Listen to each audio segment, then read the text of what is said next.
मोपा international airport येयला तुमच्या जमनीच्यो किमती आनीकूय वाडटल्यो।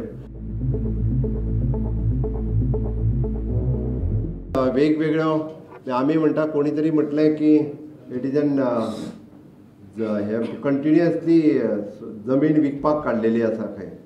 म्हाजें म्हणणें आसा की राज्यांतलें एग्रीकल्चर शाश्वत उरचें म्हणून एग्रीकल्चर पॉलिसी हाडपी हांवूच मुख्यमंत्री। राज्यांतलें एग्रीकल्चर म्हणजे टिकून उरपाक जाय, ग्रीनरी मेंटेन उरपाक जाय, हाज्या खातीर एग्रीकल्चर बॅन करचें। आतां कोण इंडिविज्युअल उठ्ठा आनी आपली जमीन विकता ताका सरकार कशें आडयतलें? म्हाका दिसता गोंयकारांनी बी शादूर जावपाची गरज आसा। मोपा इंटरनॅशनल एअरपोर्ट येयला तुमच्या जमनीच्यो किमती आनीकूय वाडटल्यो, बट तेच लोकांक कळपाक जाय।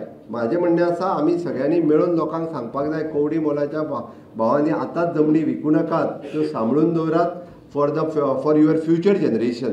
हे आमी सगळ्या जाणांनी आतां समजून सांगपाची गरज आसा, म्हणजे घडये कदाचित तेजो रेट इन फ्युचरच्या जनरेशनाक खूब मोठो मेळटलो। इंडिविज्युअल आमी प्रत्येकाक जर समजून सांगना आसत जाल्यारय तेजे हे परिणाम जाता।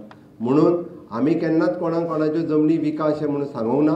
वयल्यान जाल्यार म्हणटा की जाता तितके पयले फावटी म्हणजे भितर पॉलिसीच्या भितर एग्रीकल्चर पॉलिसी हाडटा आसतना बाकीचे परत स्टॅम्प ड्युटी वाडयल्या, सगळ्यो गजाली कित्याक केल्या तर आमकां ग्रीनरी मेंटेन करपाक जाय, गोंयकाराच्या हातीन गोंयकाराची जमीन उरपाक जाय म्हणून वेगवेगळे कायदे, वेगवेगळे अमेंडमेंट म्हाज्या सरकारान 5 वर्साच्या काळात प्रत्येक फावटी वेगवेगळ्यो गजाली केल्या आणि हाज्याय फुडें अशाच पद्दतीन करीत आसा।